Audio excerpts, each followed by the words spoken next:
All right, good evening. We will call the May 14th Timnath Council meeting to order. Ms. Peters Garcia, could you please take the roll? Yes, sir.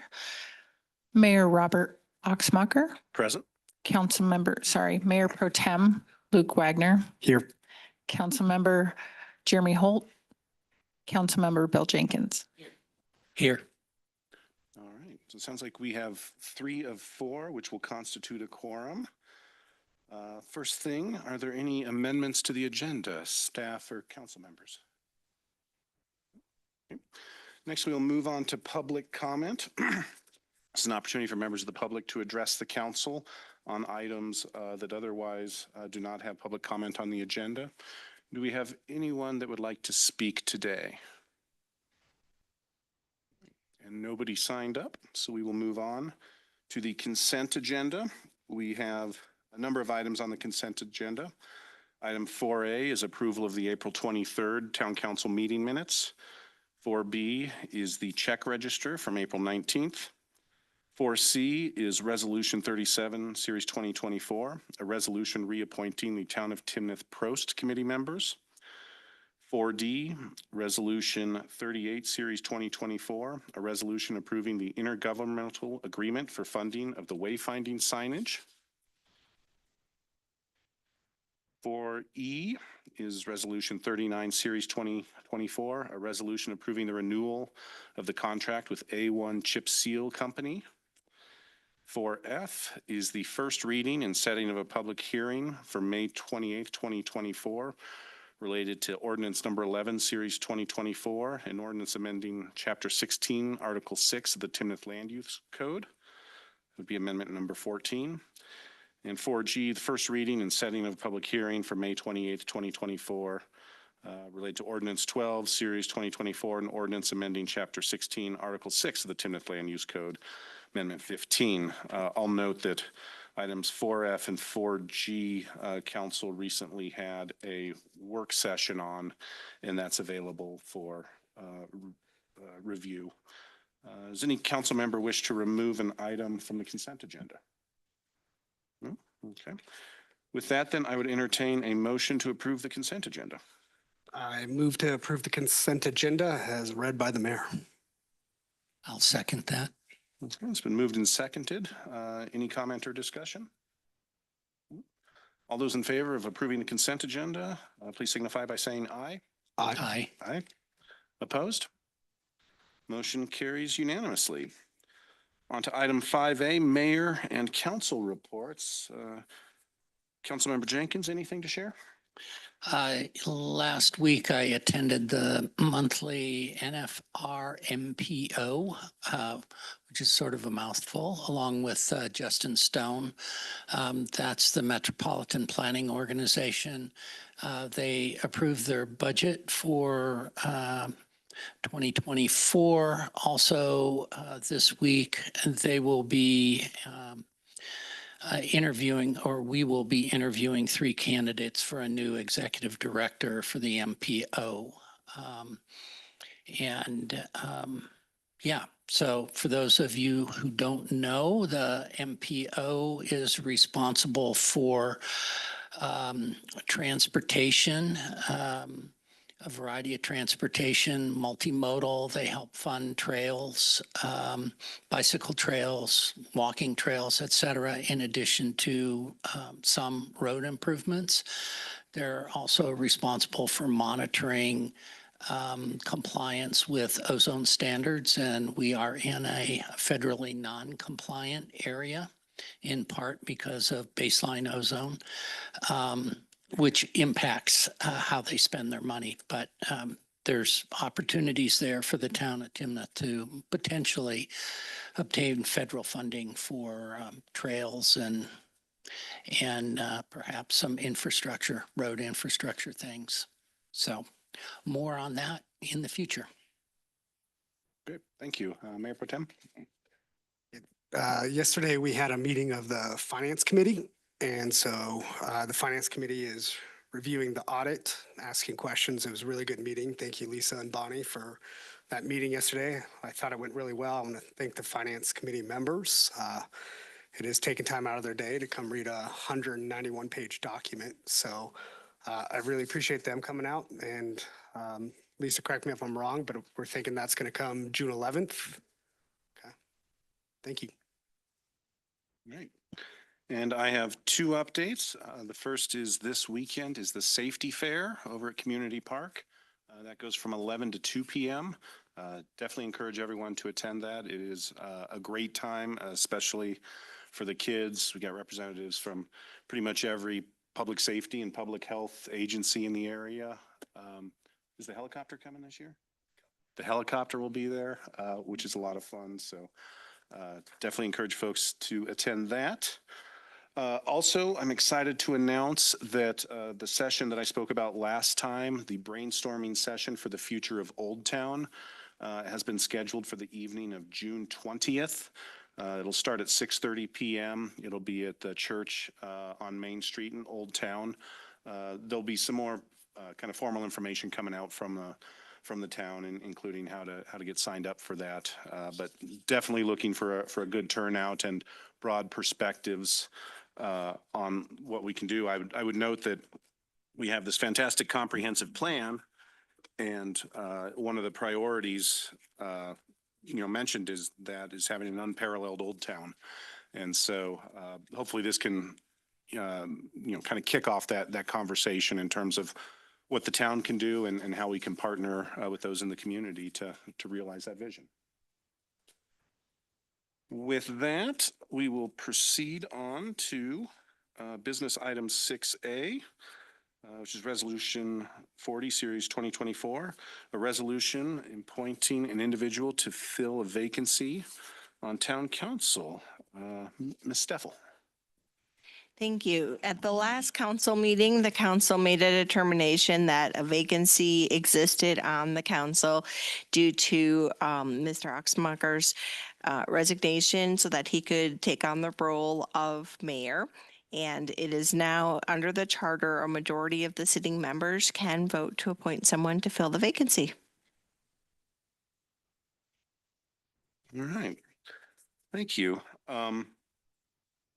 I know that you had done a little bit of research, Carolyn, in terms of options here. I think we have a motion forthcoming, so I appreciate what you've done there. At this time, I would entertain a motion to appoint an individual to fill the vacancy on town council. Yeah, I want to make a motion to appoint Lisa Lake to the open council position. Lisa has been with the town since 2018 through several different elections and appointments. Lisa's been a part of the PROS committee for the last 2 years. Lisa has served on the North Front Range Metro Planning Council. She served on the Limerick County Behavioral Health Policy Council as well. And outside of council, Lisa has worked with the state at the state level, the county level, and the municipal level. Correct me if I'm wrong, Lisa, but you've lived in Timnath for the last 12 years, and you've been involved with our local schools. So, and on a personal note, I always appreciate Lisa's viewpoints on the council. So I would make that motion based on those items. Is there a second? I'll second. Okay. It's been moved and seconded. Before we vote, let me confirm with Ms. Lake, if we vote in the affirmative, would you accept appointment? Right. So properly moved and seconded. At this point, discussion is appropriate. Councilmember Jenkins, anything to add?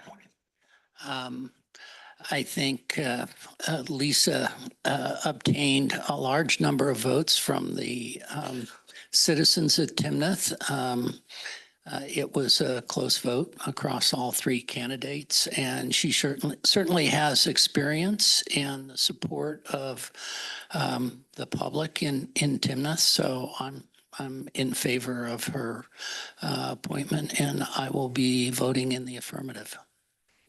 Councilmember Wagner, anything else? No, thank you. And I will say that I've had the distinct pleasure of serving with Lisa Lake for the past 2 years on council. And she has just been terrific to work with. She has always very thoughtful questions. And going way back to when I first ran for council, but having never met. She's extremely gracious with her time and, very, very open and willing to share and just a giving individual. She has a track record that I think really demonstrates she has the best interests of the town at heart. And so I will also be supporting the nomination. So with that, all those in favor of appointing Lisa Lake to the vacant council position, please signify by saying aye. Aye. Those opposed? Motion carries unanimously. I will also add that I did have a chance to speak with Councilmember Holt, and he expressed his full support. I believe he used the phrase 100% support for now Councilmember Lake. So congratulations.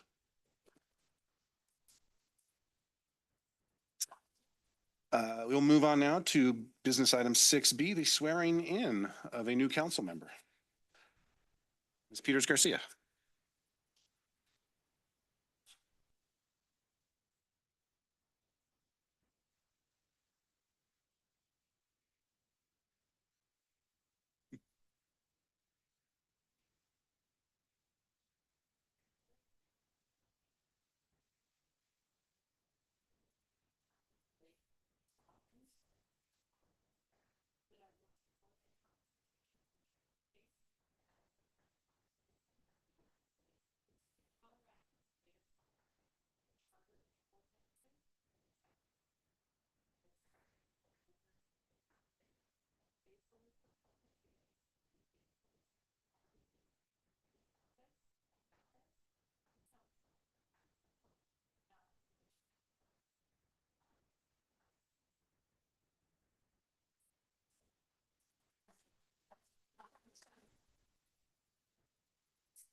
All right, and for the record, Councilmember Lake has joined the council. So we now have 4 of 5 voting members and still constitute a quorum. We'll now move on to item 6C, resolution number 41, series 2024, a resolution appointing Mike Lewis to planning commissioner. Mr. Robinson. Thank you, Mr. Mayor. Scott Robinson, Community Development Director. In your packet, we have a recommendation to appoint Mr. Lewis to a full standing Plan Commissioner. He is the most senior alternate member of the Plan Commission, and that's what our recommendation is. So with the staff's recommendation, I hope Town Council accepts that. I know Mr. Lewis is excited about this appointment, and he's here this evening. Thank you. Thank you. And I see our Planning Commission Chair, Mr. Goldstein, is here. Mr. Goldstein, any thoughts on whether the council ought to approve this?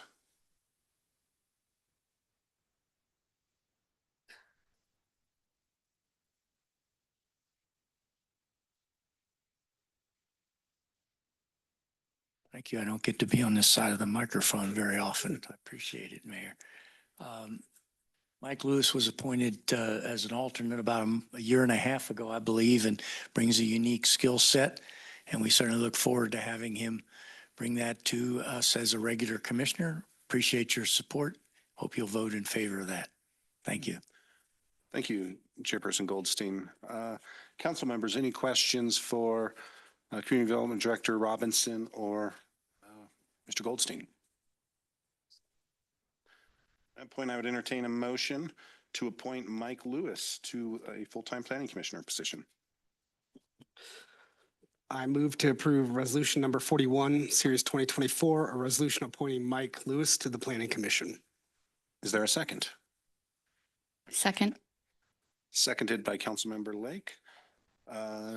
Any Comments from council? I will note that having previously served as a planning commission member, starting out as an alternate and eventually getting appointed, that it can be a thankless job. It is a volunteer position, and those that stick with it through their time as an alternate, not necessarily voting, but asking good questions, have certainly earned their position on the council. So I will be supporting this and thank Mr. Lewis for his past and future service. Any other comments? That, all those in favor of appointing Mike Lewis to planning commissioner position, please say aye. Aye. Any opposed? The motion carries 4-0. Congratulations, Mr. Lewis.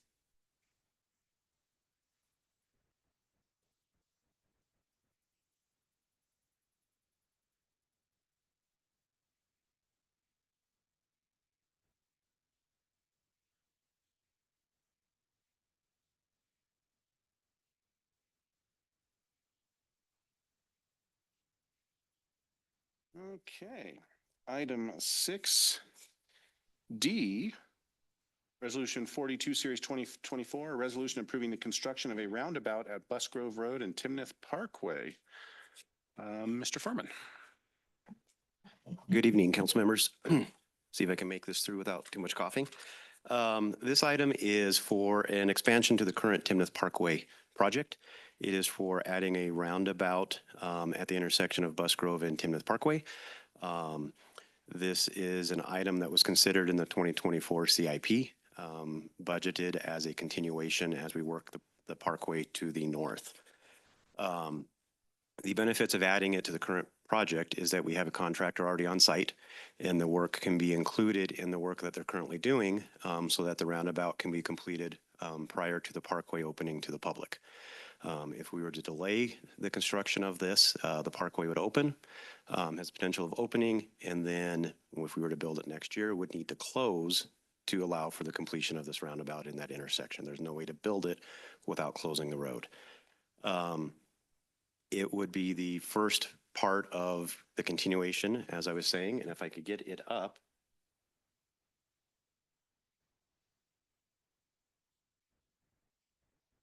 Which I'm not sure how to do. In your packets, there was an interim layout of what we're proposing to do, and it is just building the intersection at this time.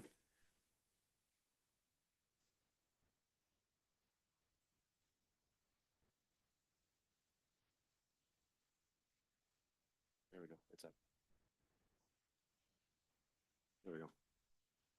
So the proposed project at this time is building the ultimate roundabout in this intersection that would support both the current 2-lane configuration of the parkway, connecting into Busgrove on the east and west sides, and the ultimate 4-lane configuration of the parkway when the parkway gets widened. So we would not have to redo a roundabout in the future. Ultimately, and working with staff, just to give you an idea where this is headed,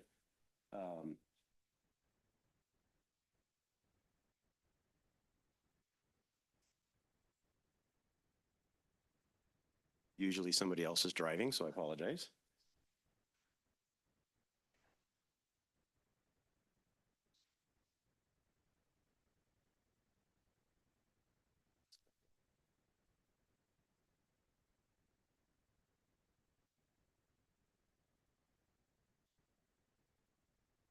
Just give an idea of where we're headed with building this roundabout and working with staff on multiple different alternatives, is this would eventually be a sweep back into Main Street to allow the continuation of parkway traffic in the bypass of Old Town with through traffic.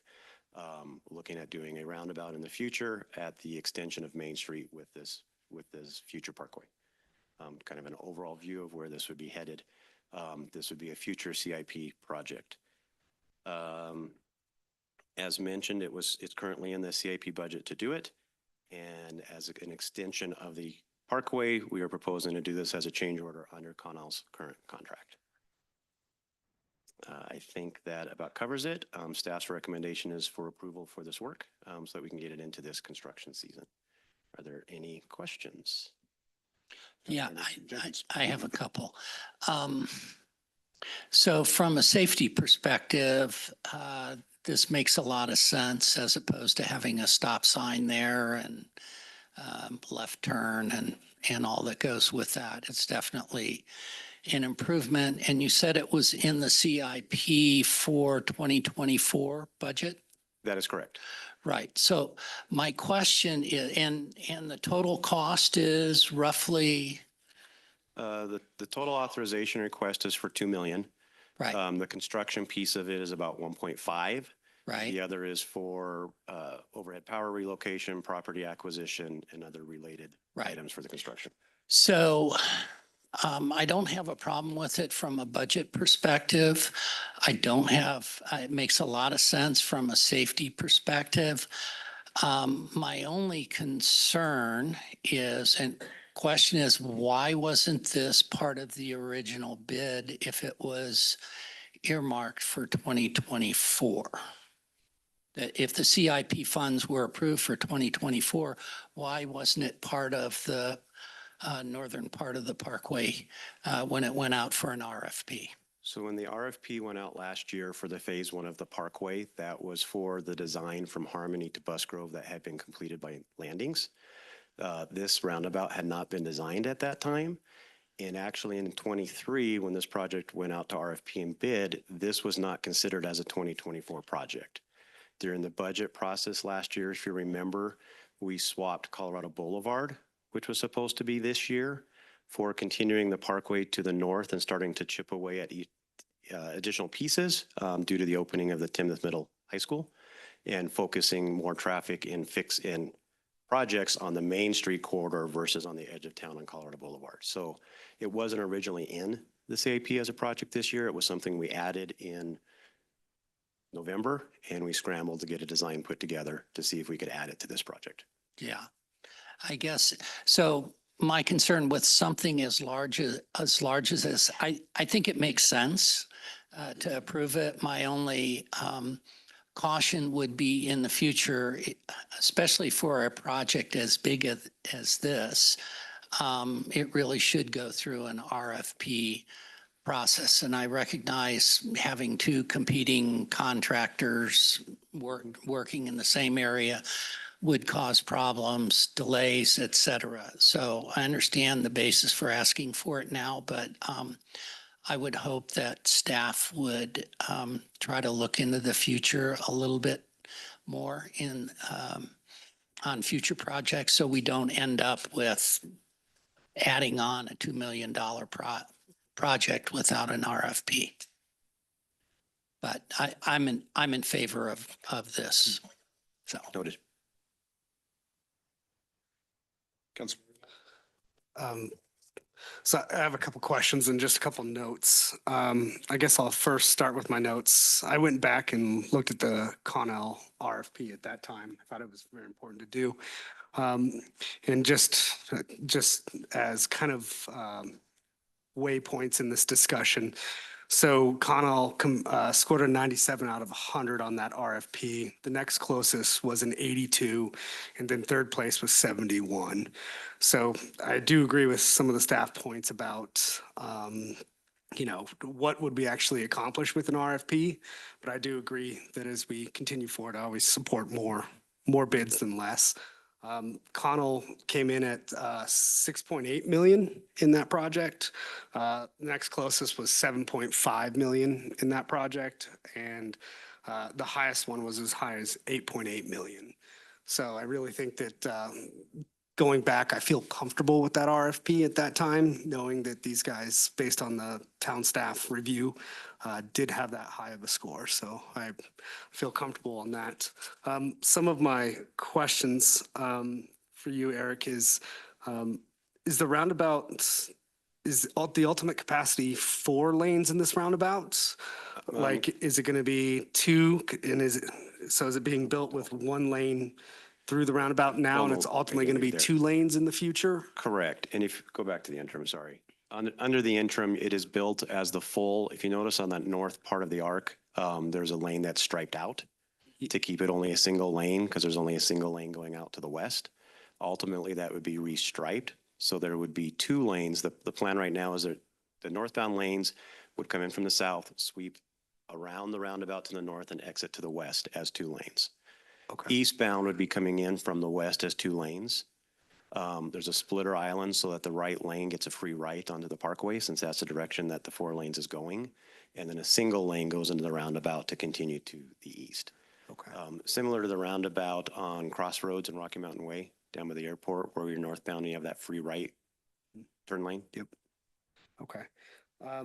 So when do we anticipate the future costs for maybe getting this to the 2-lane type look on it? And just confirming maybe with staff that we've already budgeted for that in the coming years, or For is the that- for the 2 lane going to the west? Yes, correct. Is it budgeted? Have we considered it in the capital plan? It is in the capital plan. If you want to say something, go ahead. Yeah, so I came down this a little bit later. As you know, I've been here, 8 months. So there's a couple advantages I see for this is, one, it's an opportunity to build an improvement like roundabouts can be built a little bit earlier. They're safer. Like Bill mentioned, they're a lot safer than any other form of control. And it also provides a way for transition that we can finish this first phase, not have to go back in the intersection.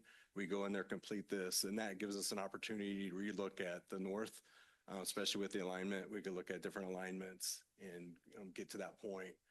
And then also the thing is we have another project on the south end. So as you know, the parkway's all the way along. So this gives us an opportunity when we do the capital plan this year to relook at all that and then look at the different portions. So what this would do is be able to tie this last phase 1, get out of the intersection, and give us time to kind of really plan what's the next phase up north. Okay, thank you. In terms of budgets, Luke, the overall budget for this line item was 3.6 million, because that included continuing as a 2-lane, which we're not going to do at this time. So that million that's not being used will be shifted into a project next year. Perfect. To cover that next piece. Awesome. Thank you. Yep. Councilmember Lee? Just a couple questions. What would the cost difference be approximately if we elected to do this as a signalized intersection as opposed to a roundabout? So if you look at the long-term cost, it's actually the roundabout's cheaper because then you don't have all the maintenance. So if you look at it, the long-term, the roundabout's a lot cheaper, safer. But yeah, with a signal would be a little bit cheaper. I think those are running around what, 500 or 600? The signal alone is 600,000. Yeah. That doesn't include any of the road work to build the intersection out. So that's why I hesitated trying to pull that number out of my head. But just signalizing it alone is 600 grand. Yeah. And the other thing with signals, you want to wait until it's kind of warranted. We don't want to, it's actually, you're not supposed to put a signal out until it's warranted. So like with a roundabout, what's nice is they function at all different levels of the lower levels of volume, but then as you increase with volume, it functions, and especially if we restripe it and make it the ultimate. So that's the other advantages of the roundabout is we're able to put that in a little bit earlier. It's safer. And also would help a little bit also because now we're coming into a downtown. We just want to make sure it flows good, but also as we get to downtown, kind of slow the traffic in it. It lets you know that you're approaching downtown. It's a little bit different character. And there's other advantages with that too, with signage and stuff that we could, work with. Okay, here's the downtown now. And it also helped direct, there's a lot of concern we heard about. People don't know where they're going to, where's Main Street is going to be open. This gives us the advantages too of being able to sign and make sure people know where they want to go. They can get to those destinations. Thank you, Director Stone. You spoke about the roundabout being safer than, I assume, both a signalized intersection and a stop sign intersection. How does the capacity compare in terms of traffic flow? Is it better or worse than those options? Yeah, so actually studies have shown it's like could be 30 to 50% of more capacity that you can with the roundabout. And then the last question I have, I believe originally the concept was for the parkway to continue directly north from here eventually, but it turns out there's some structures up there that would be problematic. In the future, if the need for those structures changed, would we still potentially have the flexibility to continue things northbound, or are we kind of locked in with this? Yeah, and that's, I guess, another beauty is we could still, if things change up north, you could still look at, extending it up north, or that could be another access point, like if it redevelops. That probably would be an access point no matter what to the north there. But there's a potential though, again, if things clear up a little bit better for that future alignment opportunities, or if it develops, then we could also still go back to that somewhat aligned. So this gives us a lot of options moving forward. Thank you. Council members, any other questions? At this time, is there a motion to approve a resolution approving the construction of a roundabout at Bus Grove Road and Timnath Parkway? I move to approve Resolution 43, Series 2024, a resolution approving the construction of the Timnath Parkway Improvements Project. Oh, sorry, wrong one. Resolution 42, Series 2024, a resolution approving the construction of a roundabout at Bus Grove Road and Timnath Parkway. Okay, is there a second? Second. Seconded by Councilmember Lake. Council members, discussion? I just want to say, I support the idea of moving the roundabout forward. We've been talking about this project for a long time as council and previous councils. So I like the idea of not delaying this in any way. So I'm going to be supporting this. Councilman Jenkins? Yeah, I think it's an important safety improvement for sure. And for that reason, and the fact that it's going to be needed in any event in the future, I think it's appropriate to approve it. Councilmember Lake? I will also be supporting this. It makes sense doing it now, and as far as timing makes sense. It's going to be cheaper to do it now. It's going to be less impactful to do it now. I wish we could go back 10 years in time and apply this solution to other problems. All that said, if we're going to spend $2 million, I would ask for a roll call vote. Peters Garcia. Yes, sir. Councilmember Lisa Lake, Yes. Councilmember Bill Jenkins, Yes. Mayor Pro Tem Luke Wagner, Yes. Mayor Robert Oxmacher. I also vote in the affirmative. Aye. Resolution passes unanimously 4-0. On to business item 6E, resolution number 43, series 2024, a resolution approving the construction of the Timnath Parkway Improvements Project to the ultimate configuration from Cornhusk to 4th Avenue. Engineer Furman. All right. Another item related to the Parkway. Sorry for bringing two on the same night, but we're trying to get a whole package put together. This item is to expand, if you recall, the original construction project, it was a phase 1, which included the medians and the inside lanes, is the predominant focus of the project. It also included in phase 1 from Cornhusk to 4th, sidewalk on both sides and street trees on both sides. Over the last several months, working with the contractor out there, realized that the subgrade that was left to us has been cut to the ultimate section for the entire roadway. In addition, there was concerns brought up that if we install the street trees now and we go to widen it in the future in 5 years, what impact does that have to the trees that were previously planted? And so looking at the contractor or the contract, and in this section, the work that would be needed to take it to the ultimate section, it made very good sense to go ahead and complete that now, put in the curb and the landscaping and tree lawns. This is also along a section where the homes have been built, so residents are now living. So it just completes that to a finished product. Ultimately, when we reconcile this project with Timnath Landings, they are responsible for 50% of these costs. And they are only responsible to work that we get done by that reconciliation date, which I noted in there. There's 2 trigger points.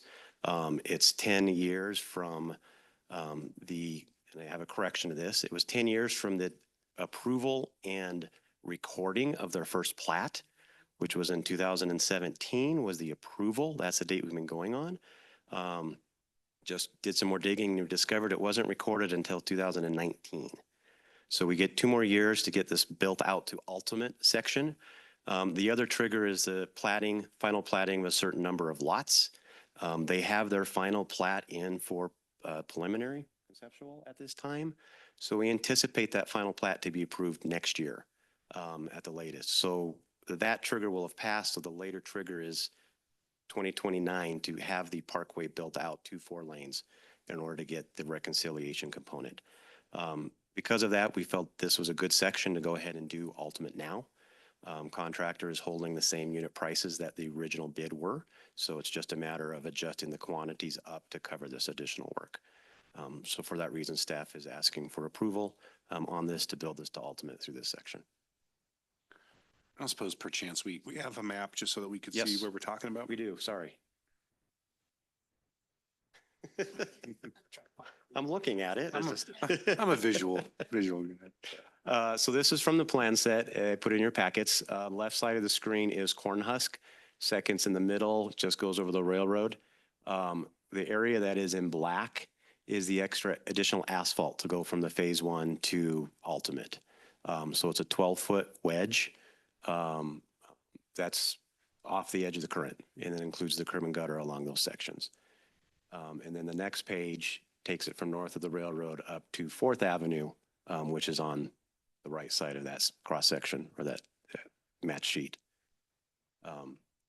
It's continuously same length, but the homes on the east side have been completed, like I said, and the developer's finishing out that. So it just completes it with landscape turf to make it a completed frontage. Could you bring up a Google map? I'm just trying to Yep. visualize this. I see it up in the top right-hand corner. I just wanted to get a visual of it.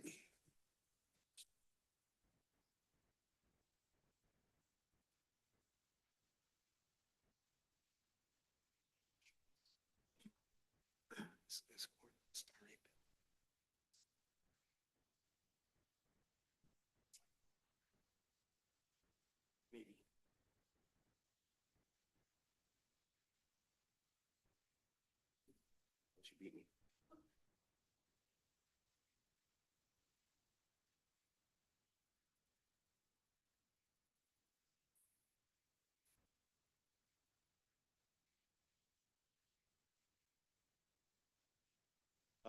The map I just had handy, it was from the original council packet. This would be to completing what's identified in here as segment 2 to the ultimate section and the south portion of segment 1, so up to 4th. So this piece along here. Okay. Thank you. It would leave from 4th to Busgrove to widen out to ultimate in the future. And then the southern piece can't be built to ultimate until the Poudre Bridge project is widened, which is underway, or an RFP is out for. Council members, questions? I have some questions if that's. Go ahead. So can you help me understand the cash flow process for reimbursement? So we're going to pay 700,000 now. 350,000 will be reimbursed by Timnath Landings. Do I have that correct? Correct. And so when will the reimbursement occur? Is that when the project is complete? The reimbursement occurs either upon, it's called the project final completion, when we declare the entire project complete. And then the reconciliation date where we sit down and we either write them a check or they write us a check, but the project is much higher than the original budget, so they'll be writing the town a check. That is 10 years from the recording of their first plat is the trigger we're expecting, which would be 2029. Okay. So same for our timeline to get things done. That's also the same timeline for the reconciliation. Correct. Okay. Yep. Thank you. If for some reason a portion of it has not been built to ultimate by that reconciliation date, they reconciled based on the cost currently expended, and we get no future payments from them. Thank you. And I saw in the packet, it said funds that will not be used in 2024 to offset the 2027 budget. So can you walk me through that as far as the budget? Like when will the 2024 that we're not expecting in this, when will those occur? if I read the packet correctly, it said there's going to be 2024 expenses that won't occur. So are we expecting those that are? So, yeah, so in terms of keeping, under the overall CIP budget for this year, simplest is we have $1 million under the roundabout, the continuation of the parkway that we're not expending this year. Okay. So we'll draw from that to stay under budget on the CIP for this year. Okay. When we set the budget later this year, we have this as a 2027 item to build the ultimate. We'll take the 770 from that and put it back to complete the $1 million for the continuation. Okay. Moving line items around to stay in budget, so we don't have to ask for additional authorization on the overall budget this year, and reprioritizing projects for the future. Okay. Or shifting them to where projects actually were completed. So if I heard correctly, we're still in budget. Things are still going as planned. Correct. So this is just a line item change rather than Correct. a budget change. Yep. Okay. Thank you. Questions? How does this interplay with this project work with the railroad and kind of what's the status of that, the railroad crossing? I was hoping I could say the agreements were approved, but Carolyn has completed the review of the agreements that they had reviewed. They went back to the railroad last week with some minor edits.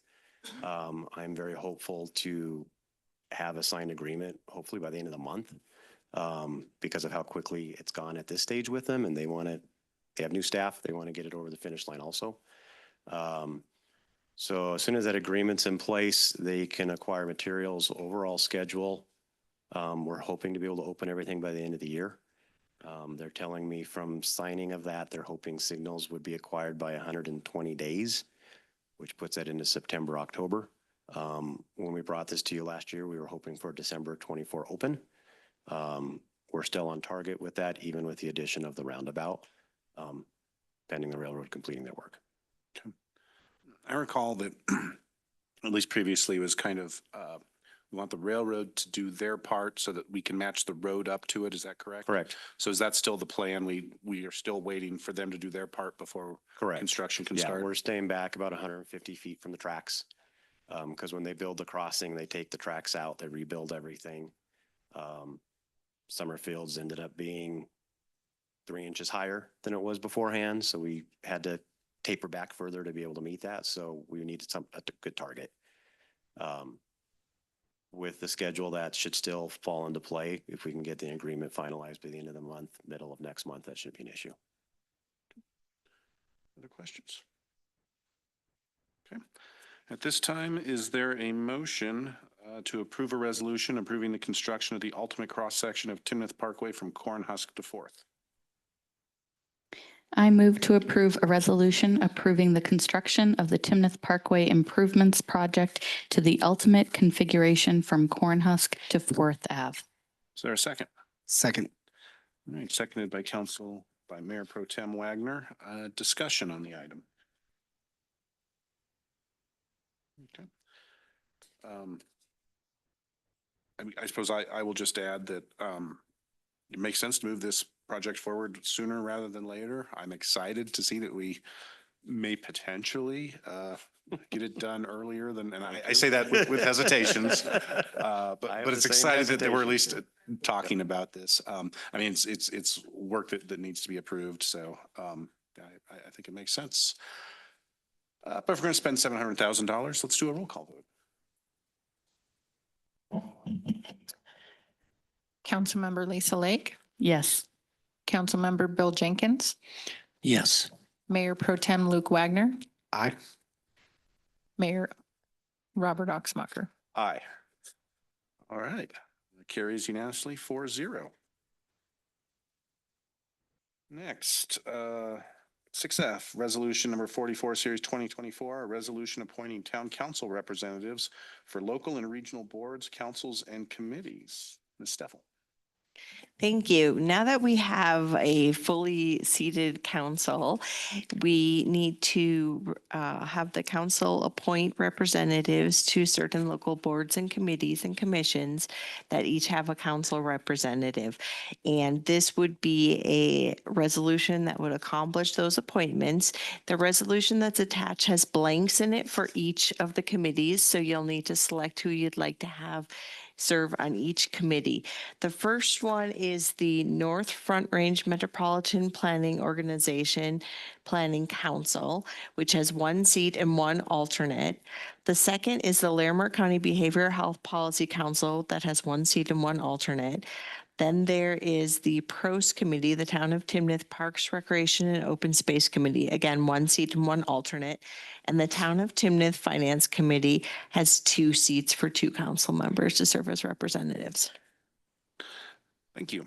And I can inform council that I had a discussion with Councilmember Holt, who is not here this evening. He has already been assisting with the Finance Committee. He expressed a desire to continue to do so if council supported that. And he also expressed an interest of possibly being the alternate on the Prost Committee if there was an opening. So with that, I suppose maybe we can talk about what folks have already been doing, see if folks have specific desires to serve on particular committees, and see if we can come up with a plan that makes sense. Sure. So I attended the NFR MPO monthly meeting. I have plans, assuming I'm appointed to that role, to attend the meeting this Thursday, interviewing executive directors. I will be an active member if I'm appointed, and I think there's great opportunity there for Timnath being at the table. I also think with my background with PhD in behavioral neuroscience / psychology, that I would be a good candidate to help with the behavioral Larimer County Behavioral Board.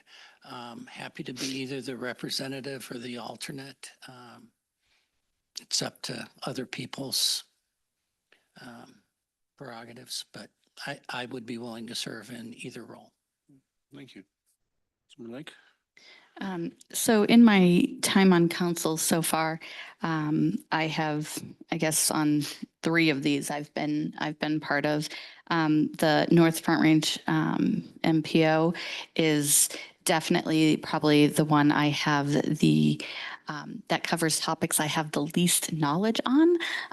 So that would probably not be one that I would seek out, I guess. Right now, I've also served on the PROST and the behavioral health policy, and I would not mind being part of one or both as either a regular or the backup on that. And then I know there's others that have been involved more so in the finance committee. So if there's others, I know you mentioned Jeremy and things like that. So the 2 I would be probably most interested would be the PROST and the behavioral health. I did work for the Larimer County Health Department for 7 years, so behavioral health, mental health is definitely an area I am interested in. But then obviously, like all of the parks and the open spaces, I have background in working for recreation as well. So one or both of those. So. All right. Mayor Pro Tem? I really enjoy working with the Finance Committee. I think it's great. We do great work in there, so I'd like to continue my role in there. I think it takes a special type of person to do that type of work. So hopefully I'm that person. So I would love to keep my seat on that. As far as others or alternates, Larimer County Behavioral Health, I'd be happy to be the alternate or the seat, whatever that comes from. I don't have the experience that Councilman Jenkins has or Councilwoman Lake, but I do find that extremely fascinating, and I do think the presentation that they came in and gave to the previous council was really important. So it's a hot topic, and I find that interesting. But I will fill as necessary. All right, thank you. What I'm hearing is no specific interest in being a backup on the North Front Range Metropolitan Planning Organization. I'd be happy to fill that role if nobody else has a strong desire to do that. I'm hearing that council members Wagner and Holt would like to continue on the Finance Committee and that there's no one else that has a strong desire to do that. I appreciate Councilmember Lake having served on the Prost Committee. I could see some benefit to kind of continuing the work that's been done there. And it sounds like Councilmember Holt also has an interest in doing that. I heard 3 people express interest in the behavioral health, Councilmember Jenkins, Mayor Pro Tem Wagner, and Councilmember Lake. So I guess my question is, that seems to be the one where we have more interest than positions. Can I comment on that? So I feel like since I have been part of that, I would definitely feel comfortable me stepping back and the two of you. Also, as far as I know, they have changed where meetings are held quarterly rather than monthly. So it would be probably a slightly less time commitment type of item. And just to let you both know, those meetings are typically during daytime hours, just in case that has an impact as well. But I would be happy to sit back and let someone take over on those. Any other thoughts? I would happily be the alternate if that works for you, Councilman Jenkins. Yeah, sure. Perfect. Sounds great. So allow me to summarize in the form of a proposed motion. If someone would move to make the following appointments to the North Range Metropolitan Planning Organization Planning Council, Councilmember Jenkins as the seat member and Mayor Oxmacher as the alternate. On the Larimer County Behavioral Health Policy Council, Councilman Jenkins as the primary and Councilman Wagner as the alternate. On the Prost Committee, Councilmember Lake as the primary and Councilmember Holt as the alternate. And on the Town of Timnath Finance Committee, Councilmembers Wagner and Holt as the 2 voting seats.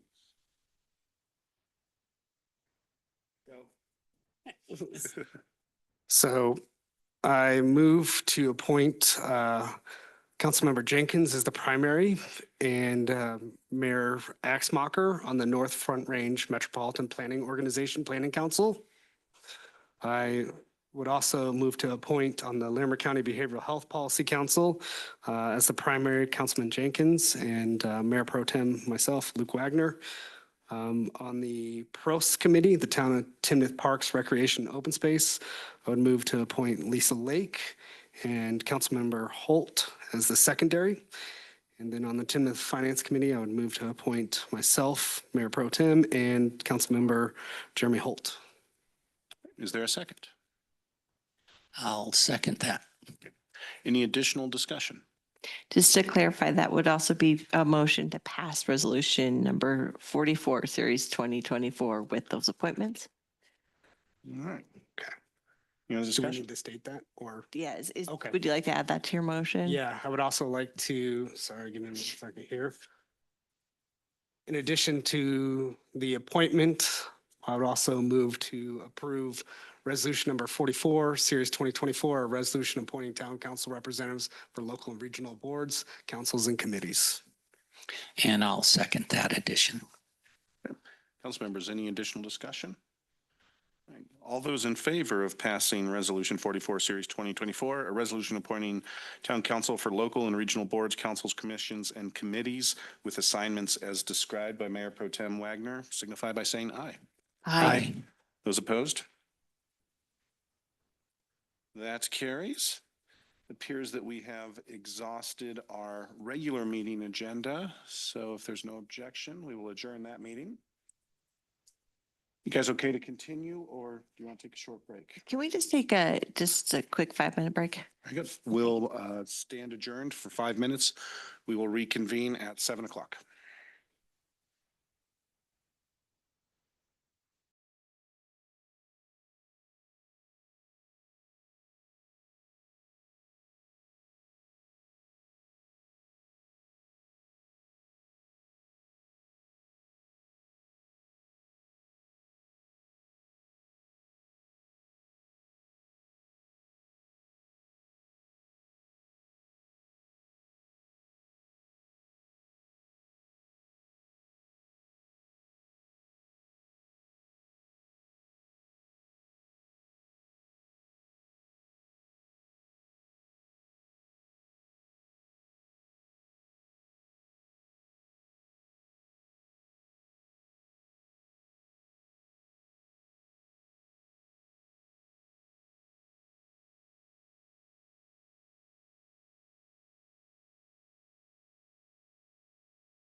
let's see, what, you're not mayor, you're chairperson, Robert Oxmacher, Present.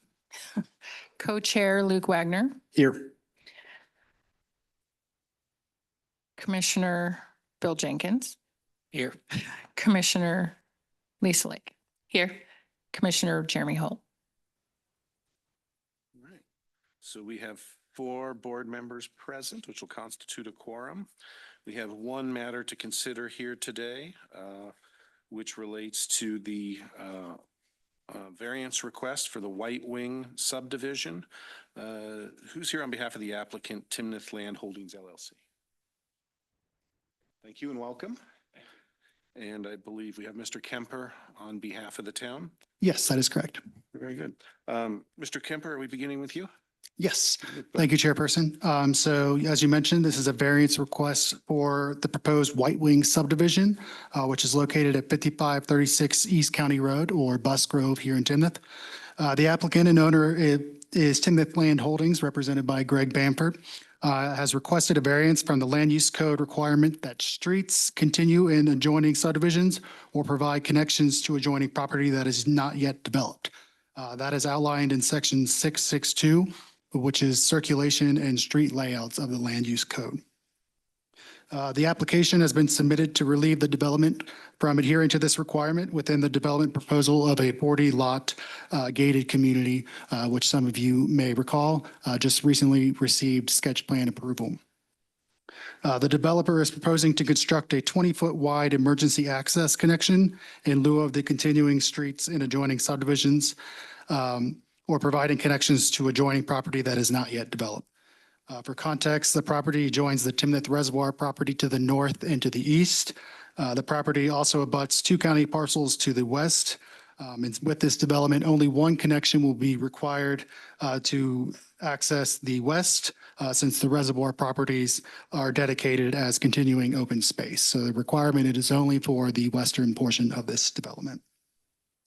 Staff has outlined the steps and procedures for a variance request, as well as the roles of the Board of Adjustment within the key points of the staff report. In section 291310 outlines the criteria for a variance and states that the Board of Adjustment may approve a variance only upon finding that all criteria is met. Staff has reviewed that the request against the variance criteria and determined the following.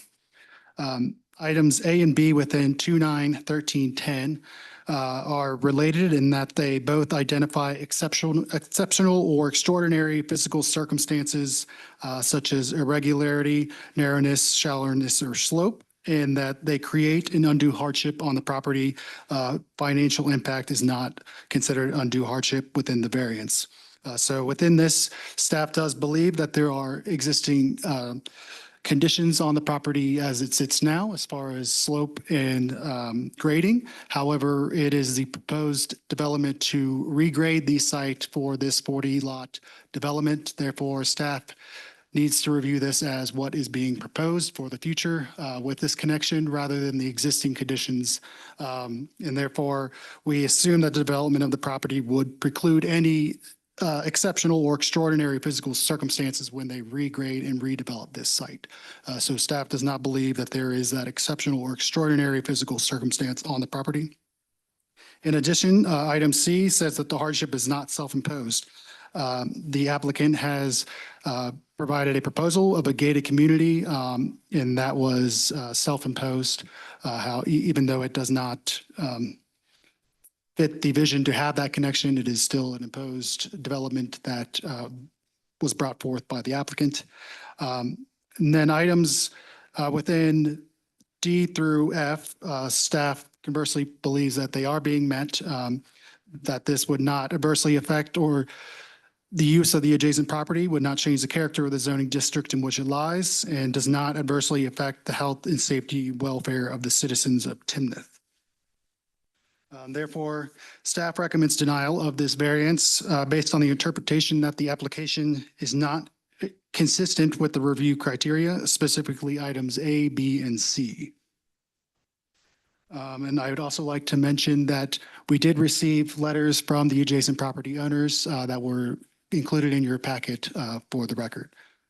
With that, I could turn it over to Mr. Bamford for his thoughts on the matter. Before that, I just wanted to note for the record that this is a quasi judicial public hearing and notice has been provided per section 2.9.4 of the land use code to the surrounding landowners and the landowner applicant, and the additional notice requirements have been provided per that section. Is there a switch I need to turn on? I guess it's on. Looks like you're live. Yes. Oh. Thank you, Mr. Bamford. Mr. Mayor, members of the council, planning staff, others. My name is Greg Bamford. I am the owner and developer of this subdivision. This code issue only became known to us about 6 months ago. We had proceeded through multiple efforts over the months prior to that, which resulted in the zoning and annexation approval, which was in March 28th of 2023. And we were working on the sketch plan and had the neighborhood meeting and so on. And then this issue came up, was not known prior to us or staff or planning commission or council apparently. So it was kind of a surprise to us. So we've worked diligently exchanging communications with our landscape architect and engineers and the town over this 6-month period. Our position is that those items that Chad just enumerated there, that they don't count, the staff review does not see them as inclusive of the reason that this does not work. For example, there are actually 3 elements and features of our project in the land in which it's located, in the vicinity of the town, that make this unworkable from our point of view. 2 of them are man-made 100 years plus back. Certainly nothing that we're going to change or have any control over. And those are Timnath Reservoir, which does provide a common boundary with us on 2 sides, our north boundary and our east boundary. And we'll come back and talk about that. The second natural barrier that makes this unworkable for us is Lake Canal, which is an irrigation delivery that runs from northwest to southeast over on the west side of our property, a short distance. It actually enters our property and bisects the southwest corner. And so when we look at the connectivity or the continuation of a street plan as it relates to White Wing, it's just hard for us to visualize how streets are going to go through the subdivision, whether it's gated or not. It's not, gated is not the issue here. We would be just as opposed to this if it was not going to be gated as we are. It does compound the problem or the solutions available, considering that it applied for and it was approved in the zoning case as a gated community. It was actually brought up in this hearing in January of 2009 when we did the sketch plan. And it was acknowledged by Kevin Coble at that time that the provision to provide gates is allowable under our application. But the reason that we just cannot feature how we connect roads coming from an arterial, let's call Bus Grove for the moment, the public access that would come into our subdivision. Where would the road go? It cannot go through the reservoir property, either to the north or to the east of us. And it's very difficult to visualize it going to the west of us because Lake Canal separates lands, the 2 lots that Chad referred to. You have the letters in your packet from both landowners asking for your support for our request for the variance. Since those letters were written, one of the landowners purchased the other land. So now we just have one landowner that owns both parcels. And I thought maybe someone from that family might be here tonight. That's the Jim Eisenhower family. And there are 2 residents on those existing properties. And the reason they don't want the connectivity, they don't want people coming through White Wing into their properties. Currently, they have a lightweight bridge that goes across Lake Canal that they access their lands from Busgrove Road up the property line going north, and eventually it crosses over Lake Canal and accesses their properties.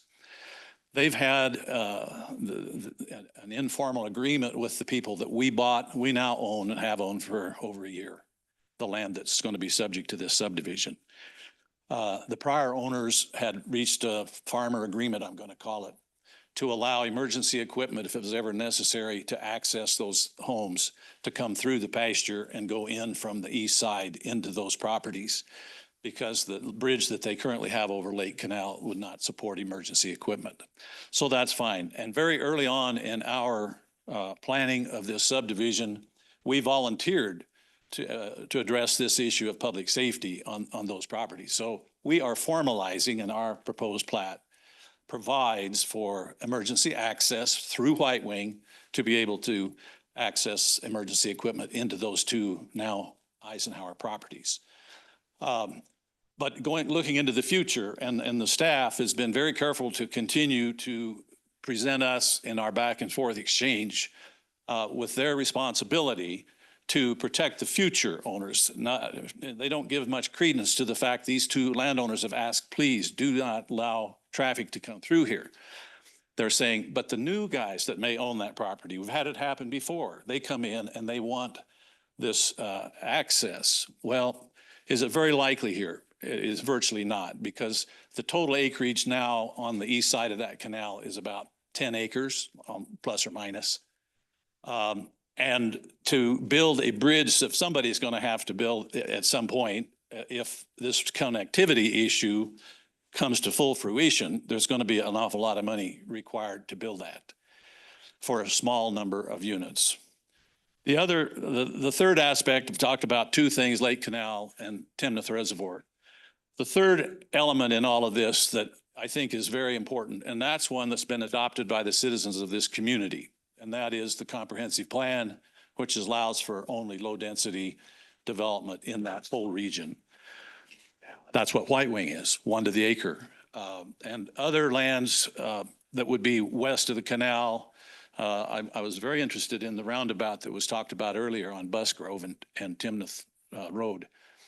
And they talked about, I heard some comment made about, well, it has the ability to be extended to the north, or there could be a road go off of that traffic circle going north. That sounds like a reasonable thing. And that is the area that's going to be collected and put through that system, or the existing. There's rights of way for all the lands in that region up there to reach Busgrove Road. They don't need to come through White Wing. So to respect the general plan, comprehensive plan for the densities, it's never going to be commercial, never going to be multifamily, never even going to be residential, detached residential that's going to be in the 4, 5, 6 units per acre. It's not going to happen. That is preset. I think the citizens have made their choice of what that plan looks like, and we're adhering to that with what we're building. And when you overlay all these points on this issue of that 40 acres and how we try to accommodate, believe me, we've tried back and forth, exchange over the last 6 months to try to get staff to join up and recognize that this is an anomaly. This is why you have the ability for a variance when things come up like this that just don't fit. They don't work. And I don't think there's a dangerous precedent being set here to grant us this variance. Any other set of facts that are parallel to what we've got here in the future, you'll have to evaluate them on their own merit. So without going into a whole lot more detail, those are the points that we've recognized and tried to deal with, and I'll be glad to try to answer any questions anybody has. Thank you, Mr. Bamford. I appreciate that, and I'm sure we will have some questions. Before we move to that, I would note for the record, as both parties have stated, that we received 2 letters from adjacent homeowners, and I would incorporate them into the record as included public comment.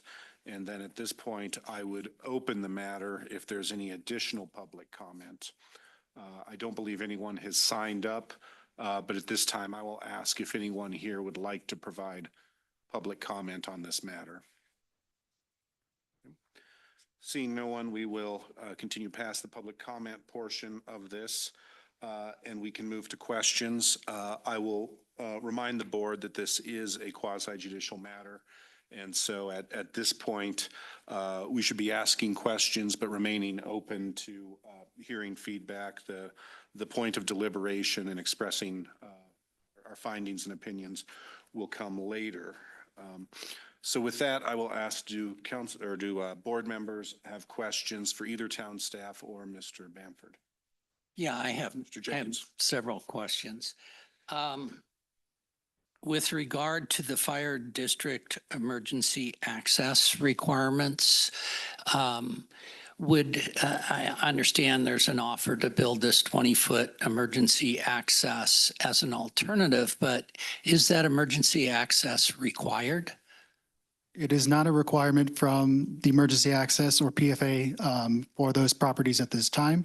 However, it has been used as such in the past.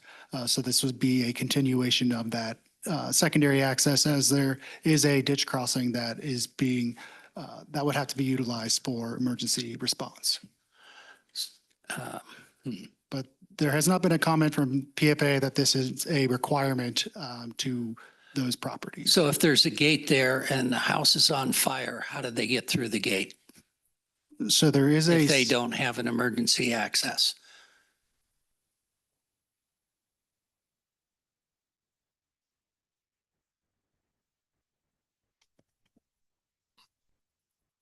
So if there is an emergency and there's a gate there, typically gates like that are equipped with what's called a Knox box. It's an allowance that PFA or any emergency responder, Terry left, he would probably have a little bit more info on those.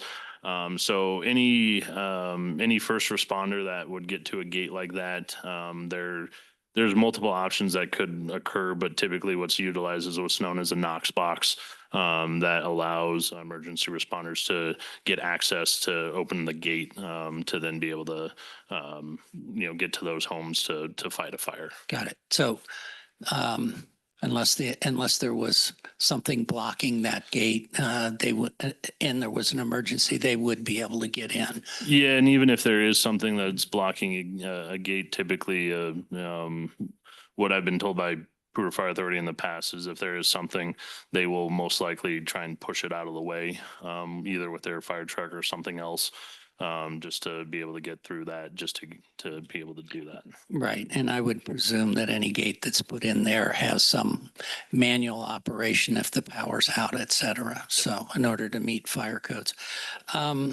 So then the question is, what does this 20-foot emergency access road provide? It doesn't seem like it's. So it wouldn't improve an improvement to what is there existing for access for emergency vehicles to those adjacent properties. And technically that would be the connection there. However, it is not providing that full access connection that is interpreted by staff as being required for this code. Right. So, and I presume that would be on access via Busgrove as an alternative, or no? This emergency access that we're talking about to serve these properties to join us to the west would be a dedicated easement from the subdivision. We originally had it set up as an easement on two lots that join the edges of two lots. Staff said, we'll be friendlier toward this if you'll dedicate it from the subdivision. So we would dedicate 30 feet, 20 of which would serve as the surface to get to this gate we're talking about, if it ever needed to be. That would be a part of the recorded plat. Okay, and that's to the west. That's to the west. To the west. So to staff, what's the difference between that 30-foot easement, 20-foot road? I presume it's an asphalt road that you're. We haven't got that far, but. But assuming that a road is built there, what's the difference between that and what the code requires? Yeah, so what the code is requiring is a full access connection between developments. So all vehicular types would be able to get through, even pedestrian. This may be a unique situation where there would still be a gate at this location, so that would have to be determined. But rather than just emergency access, it would have that interconnection with any future development to the west of this development. And to your point, it would be possible to put a gate there that required an access code at that, Correct. So our at code that does not. street to the west. Correct. Our code does not preclude the use of a gated community. Therefore, we do not necessarily have any criteria that would prohibit the fence being at any location to connect into this property. So if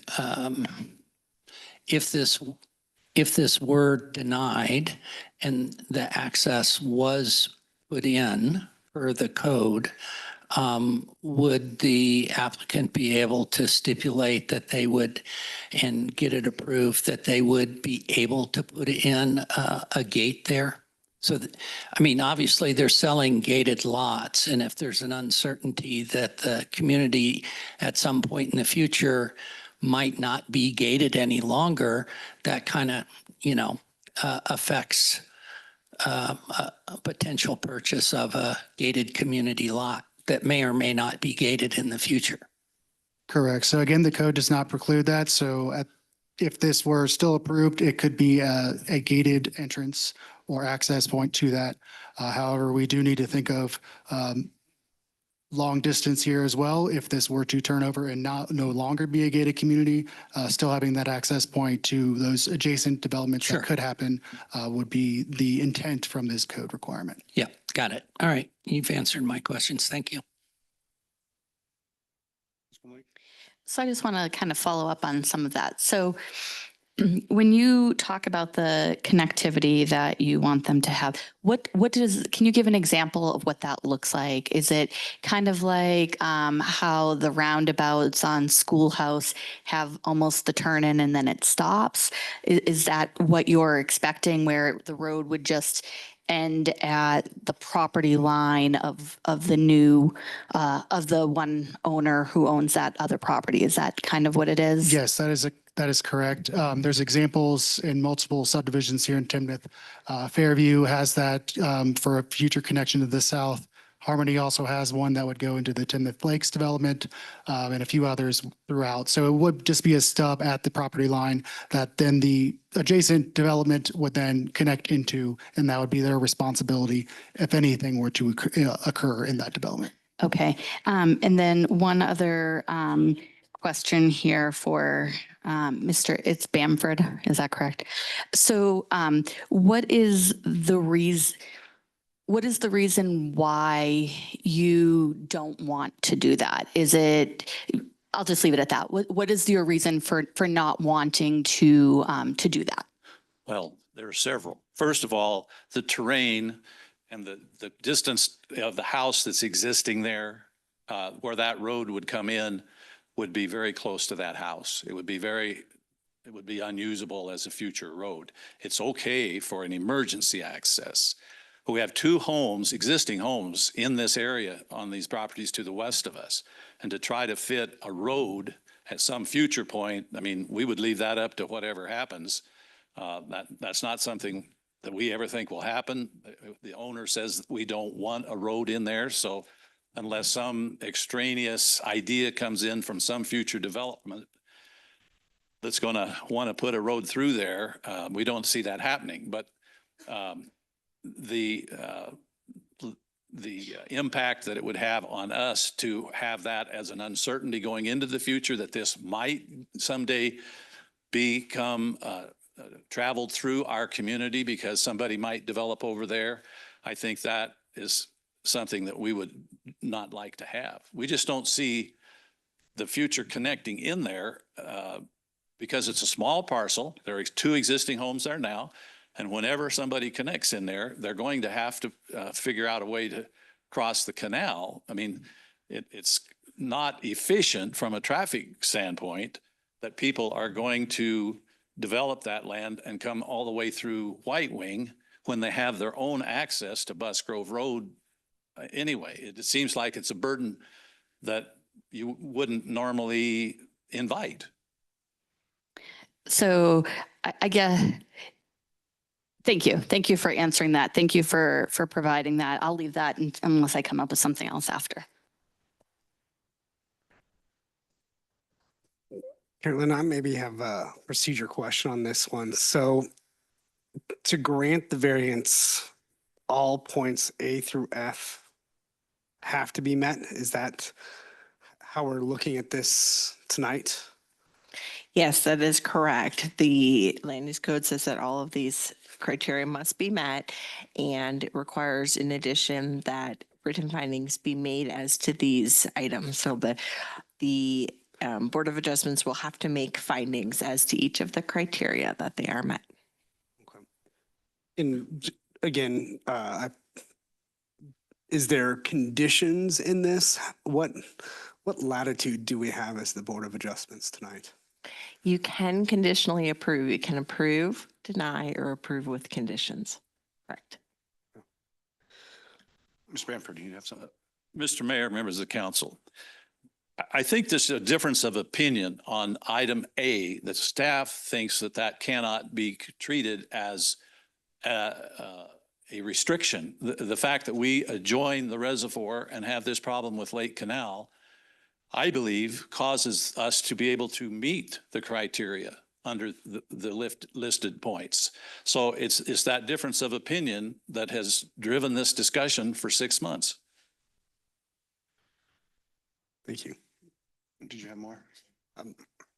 In terms, Chad, maybe I just want to make sure here. It sounds like we have met the criteria for the variance in section 2-9, 13-2, that the pre-application conference has been completed before we came to this variance. Is that correct? That is correct. We did have a conversation with the applicant and his team on the steps on how this could be proceed forward, on how to move forward with a variance request. Okay, thank you. I note that the variance application submittal is not part of our packet tonight. And that one of the things that's required in that is a map showing the proposed variance, including topography, building locations, parking, utilities, and drainage features. I think a map to help visualize this would be very useful. Is that available?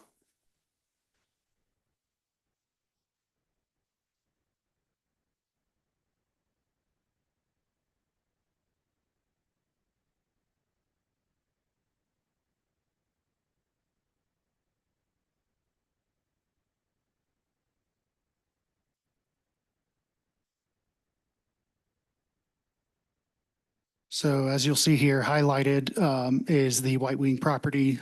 And as we've stated, it is surrounded by the reservoir open space to the north and east. And there are two properties that abut this development that would pose as that future development, as well as any of the parcels or properties to the west. So we did mention that there was the potential enhancement here as a roundabout. So staff would most likely have that as the ultimate road alignment to continue into any development that were to come forward to the north there. Could you show us on, could you show us on the map where the road extension to the west, the stub to the west would be on that map?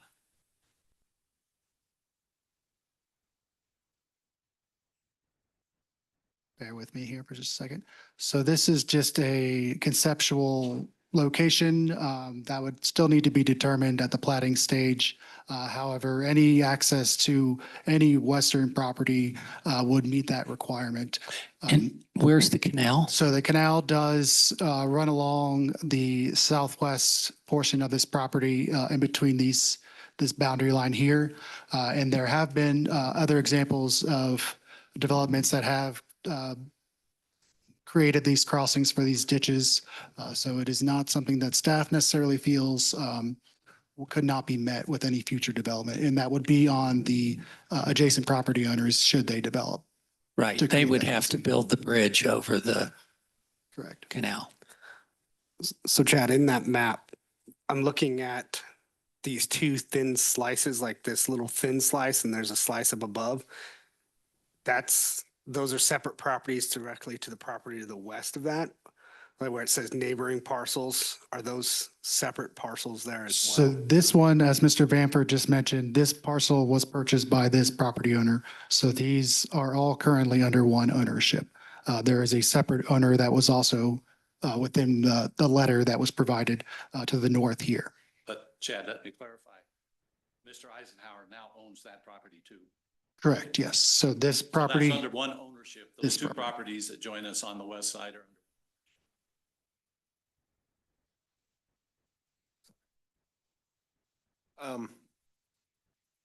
So with respect to the reservoir, currently that's all reservoir property. The town essentially leases that land at this point. Is that reservoir and that lease guaranteed to exist in that condition in perpetuity, or at some point could that change? I might need Matt on that one, but I believe our lease with the reservoir is is it? I thought it was like 25 Yeah, I thought it was at least 25 15 years. year or 15 with the option to renew for 10. 27 years is what Matt just told me, is that's the lease of the reservoir properties, at least 27 years. Terminate? Was that When does it terminate? 27 years? 27 right years? now. Yep. From today. Thank Yep. you.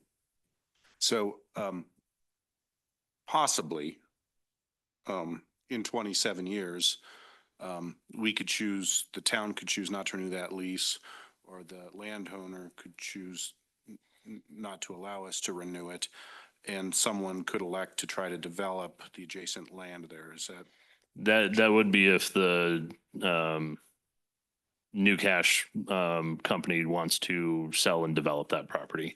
That would be the only way, is if New Cash develops it, which I don't believe that they would, just because that is one of their primary irrigation lakes that they have there. But it is technically possible. It is technically possible, yes, on that one. Yep. Be very valuable. Mr. Bamford, could you, and maybe use the map to describe this, but help us better understand kind of the impossibility of connecting to the neighboring parcel? Well, first of all, there's some physical characteristics of the terrain there. As I mentioned, where that line with the little circles with the arrow where it's drawn, it covers up the house that exists there now. Right there is the house. And that dotted line is the best location for our emergency access easement that we want to provide to those properties. So that would require, and that is the best place because that drops off into that lower area. There's some steep slopes in the northwest reaches of our White Wing property. So you would target that area, that line that is shown there now for a future road, and that would require removal of that house, which they're just now spending a huge amount of money to rehabilitate. And then it drops off, and once it gets over the canal, it drops off sharply to the west. And so from a security standpoint, the Eisenhowers do not want the possibility of traffic coming into their property from the east through White Wing. From a terrain and development point of view, you not only have these roads and slopes that I've just now mentioned, but you also do have Lake Canal that has this very light bridge over it right now. So there would have to be future development there that's going to be relatively expensive for the small acreage. So those are the reasons we just don't see it happening. Would an access point have to be there aligned with the houses? And I understand you probably platted this, it would require replatting everything, but, are there other points along the boundary that an access point could be accomplished? It would not be as good as this. This, for an emergency, when you stand on the property and you visualize the 80,000-pound equipment that we're trying to provide access for, this is by far the best place. Have we received, or have they reviewed, has the fire department provided any comment on this? There has not been any comment from them on a variance for a street connection, no. Okay, I would think that their perspective would be helpful. I have some more questions, but I want to allow other board members to ask. So on the staff recommendation under essentially item E, which is that the variance, if granted, would not change the character of the zoning district in which the property is located and is keeping with the intent of this code and the comprehensive plan. The staff response was that, yes, that's true. There's no issues. In preparation for the hearing, I did review our comprehensive plan, and there are two items under goal 4.2. It's 4.2 and then objective 4.2.3. 4.2 says Timnath has a well-balanced, safe, efficient transportation system that is welcoming to all modes of vehicular, bicycle, pedestrian, i.e. complete streets where feasible. And objection 4.2.3 to provide continuity between adjacent developments to promote multiple modes of transportation between existing and new streets. I'm curious if the staff evaluated that and why you made the recommendation that you did.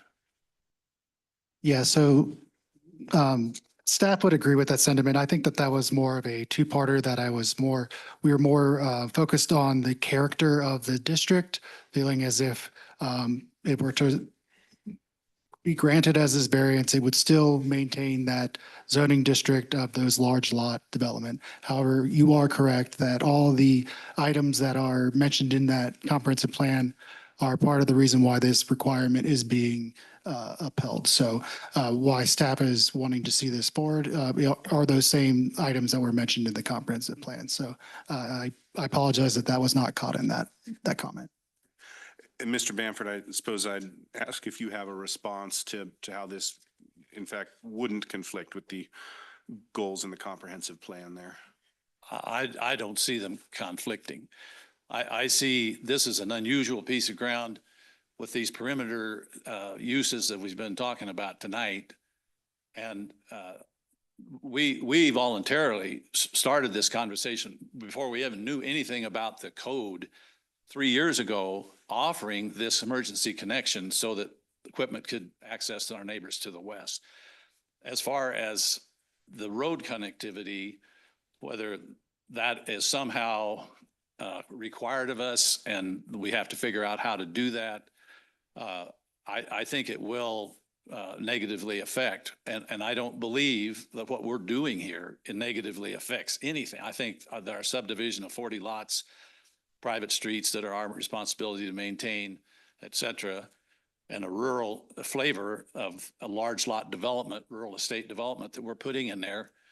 I can't see it going against any, Matt had implored us in the early stages to have pedestrian access. Our park in the southwest corner is going to be public to the world.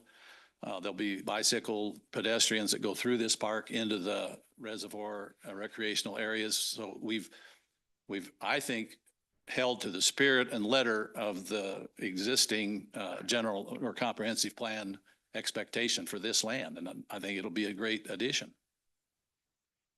Thank you. Council members, any other, or board members, any other questions?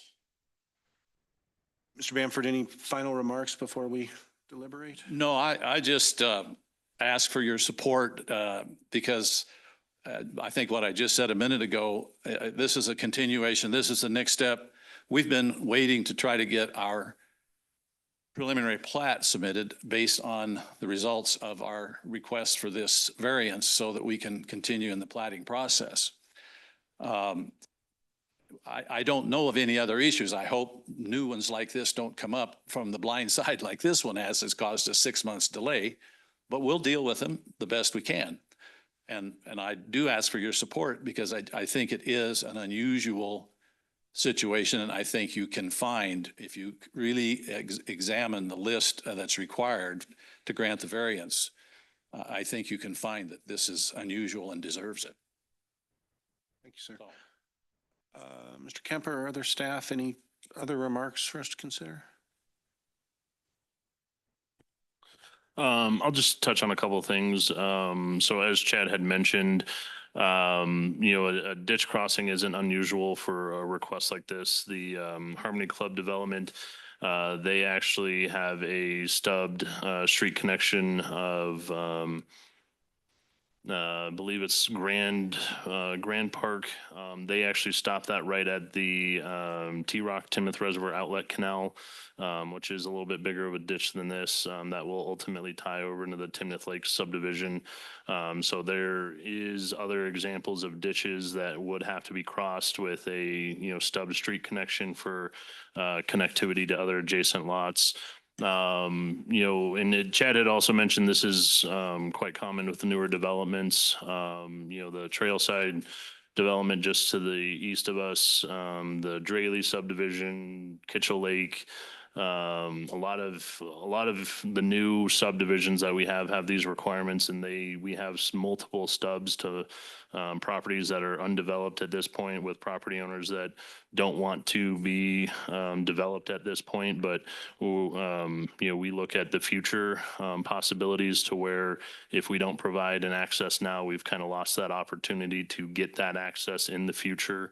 If and when developments do come, we're not asking this to, be, the ability for folks out of this subdivision to drive right into the front door of the adjacent property at this time. We're just wanting that ability for 10, 15 years from now, if and when a property owner to the west wants to develop that, there is the connectivity that, folks that live in this subdivision have multiple access points to and from their home, not just one access point. So that's kind of generally the purpose, of this request, and requirement out of the code. As Mayor, as you mentioned, out of our comp plan, it's, to provide that ultimate connectivity. We don't want to look at some of these subdivisions in a bubble without understanding the effects that would happen on adjacent properties. So that's generally why that code reads that way. Thank you. Last call for questions. Okay. With that, I will close the information gathering portion of the hearing, and we will move to the deliberative process. Ms. Steffel, in a hearing like this, is it appropriate for us to engage in some discussion prior to a motion, or does a motion need to come first? I'm comfortable with discussion first because of the requirement to make findings of fact. And so you're deliberating as a quasi judicial body before that motion as to the ultimate findings that you're going to make. So I think the deliberation is appropriate. Great, thank you. So the request here is to provide a variance from 6.6.2 B2, essentially to eliminate the requirement in this subdivision that street layouts shall continue streets in adjoining subdivisions or provide connections to adjoining properties that are not yet developed. Ultimately, the applicant has the burden of proof to establish the necessary facts to warrant a favorable action by the Board of Adjustment. And this is based on a preponderance of the evidence standard. To approve this, we would need to make a finding that all 5 conditions listed under 2.9.13.10 have been met. And so I suppose we could talk about each condition individually, or we could go one by one and talk through them. I don't know if folks have a preference. Probably going through them systematically, one by one, makes the most sense. Cover A, then B, then C. Very good. So with respect to A, we must find that there exists exceptional or extraordinary physical circumstances of the subject property, such as irregularity, narrowness, slopeness, shallowness, or slope.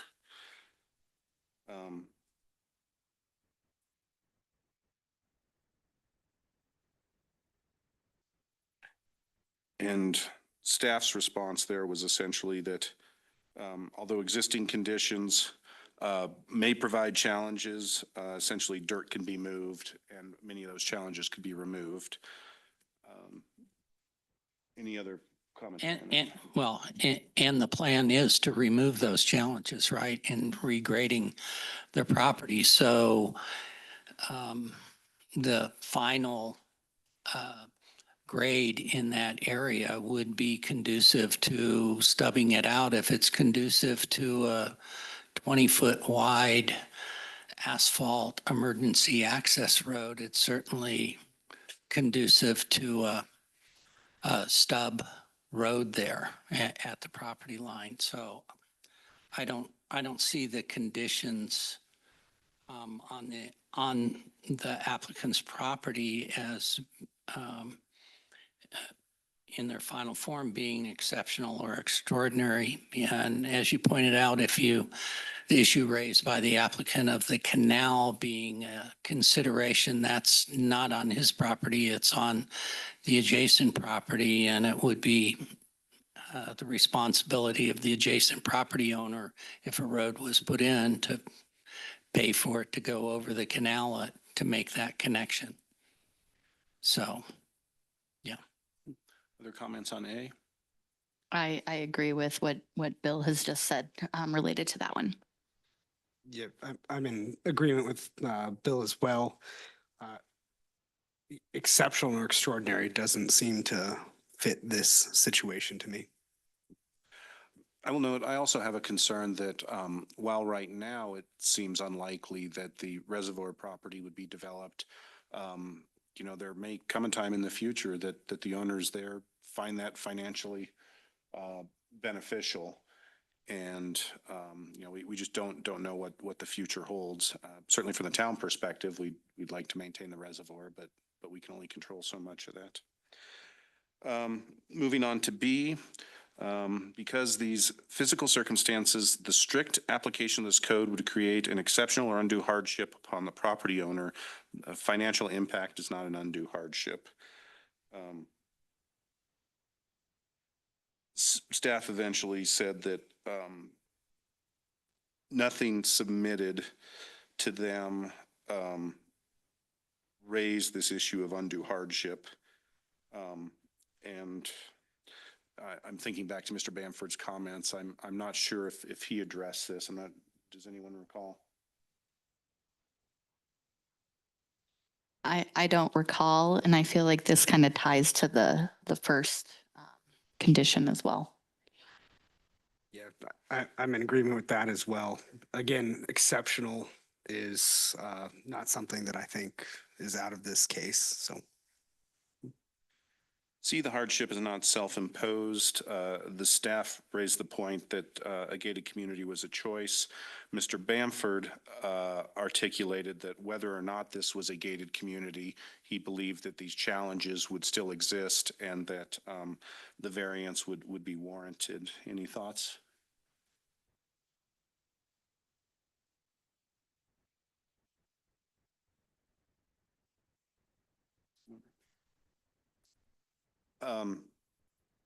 Yeah, I mean, I could see that one either way, but that's only one of the three. And you have to meet all five, or one of the five. Under D, the variance, if granted, will not adversely affect the use of adjacent property as permitted under the code. The staff response was that they didn't feel it would impact those properties, and we received 2 letters from neighbors saying that they don't desire for connectivity. Thoughts on that? I think it's, to me, kind of the long-term planning that we're looking at in this case has come into my decision on this one. So I think, yeah, it doesn't hinder the development. I agree with staff on that one. It's just hard to project out in the future, to your point about all access on this, but I definitely don't think it's adversely affects the adjacent property. Reverend Jenkins? Yeah, I don't see it adversely affecting the adjacent property. It's a stub that goes to the property line. It's not a road going through. The adjacent property owner hasn't, doesn't have to put a road in to match it until they so desire. So. And I would agree that the current property owners would not be adversely affected. I do agree with staff's point that we can't predict whether future owners may be negatively affected, and there could be a property owner that wants to develop in a way that would benefit from a connection being there. So I would actually argue that D has not been met. E, that the variance, if granted, would not change the character of the zoning district in which the property is located and is keeping with the intent of this code and the comprehensive plan. Staff articulated that their recommendation mainly focused on the zoning district, and they believe that this was in conformance with the state residential.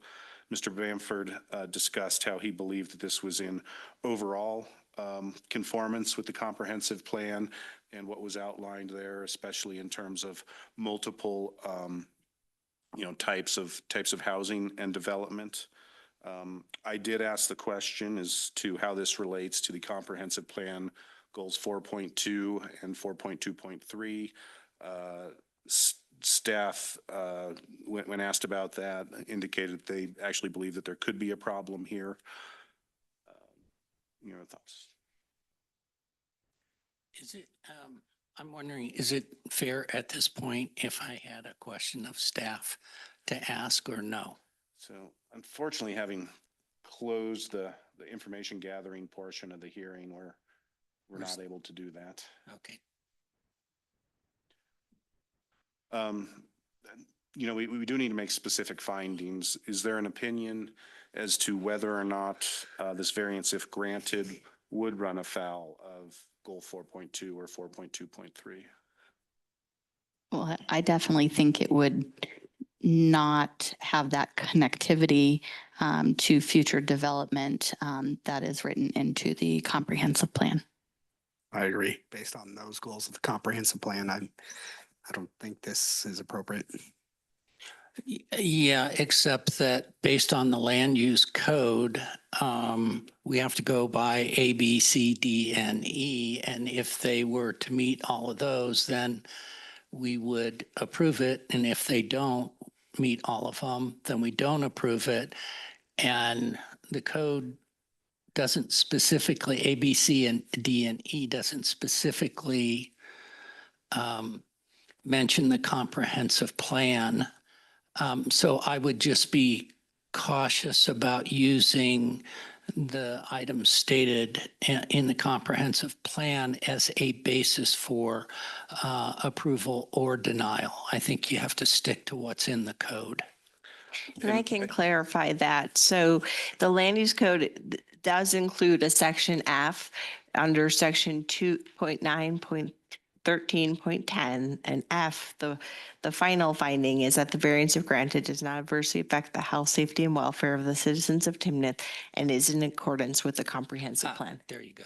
Okay. And great. E also mentions is in keeping with the intent of this code and the comprehensive plan as well. Okay. I just wanted to make sure. And then speaking of which, moving on to S, as say the variance of grant does not adversely affect the health, safety, and welfare of the citizens of Timnath. Excuse me, and is in accordance with the comprehensive plan. We've already discussed the impact on the comprehensive plan. With respect to health and safety, we heard that there is already a farmer's agreement in place allowing access to the property. We also heard a plan to have fire department access if the variance was granted. Staff did not express any specific concerns, although we also heard that the fire department has not weighed in specifically on this. And any other commentary on that? Okay. But before we move to the question, any other thoughts generally on this? Okay. At this time, one of three motions would be appropriate, either a motion to deny the variance, a motion to approve the variance, or a motion to approve the variance with conditions. Is there a motion by any member at this time? I would move to deny the variance. Do I have to give more information than that? Okay. It's been properly moved that we deny the variance request. Is there a second? I'll second it. It's been moved and seconded. At this time, is there any commentary beyond what we just discussed there? I would say the reason for my decision in that way is due to some of the criteria where I just don't feel that it was met, particularly related to the exceptional or extraordinary physical circumstances, as well as the pieces that talk about intent with the comprehensive plan. I think the fact that it didn't meet all of the criteria is the reason I voted the way that I did. I would also add that in terms of access, short of putting in another gate there to prevent people coming in with or without a code, you could probably put in some fire poles, steel posts in the ground that can be removed in the event of an emergency to prevent, random people going across into the neighboring property. So I think there's a way of addressing the concerns of the landowner, the occupant of the home adjacent that would be fairly inexpensive to deal with the public access component. Okay. And I would add that ultimately the burden of proof here is on the applicant, and that in order to find in the applicant's favor, we would have to find that all all 6 conditions were met. I would suggest that we adopt the staff responses, but also note that the board has discussed, in addition to what staff brought up, that under condition D, that in the future, approval of this variance potentially could hinder the development of adjacent properties. And that under both E and F, the board, found that this may run afoul of comprehensive plan goals 4.2 and objective 4.2.3. Any other commentary? Okay, so there is a motion before the board to deny the variance request. An aye vote here would be a vote in favor of denying the request. A nay vote would be in favor of denying the denial. So with that, all those in favor of denying the variance request signify by saying aye. Aye. Those opposed? Okay, the request for a variance is denied. Thank you, Mr. Bamford. We appreciate you coming here. Thank you, staff. The next step is that there will be written findings of the Board of Adjustments. So we will write up your findings per what you indicated. Do we want another, maybe just another motion? Do you agree with the findings that Chair Oxmacher proposed in terms of accepting the findings of staff with those 3 modifications? Do we have a motion that can be included in your written findings? Okay, I'll give this one a try again. So I move to approve the additional findings that were presented by Mayor Oxmacher as well in the written comment. Is that right? Yeah, the written findings, and then we'll write them up and we'll provide them to the applicant as your decision. Is there a second? I'll second. All those in favor? Aye. Aye. Opposed? Okay. Staff is directed to incorporate those written comments as moved by co-chair, Vice Chair Wagner. With that, we stand adjourned.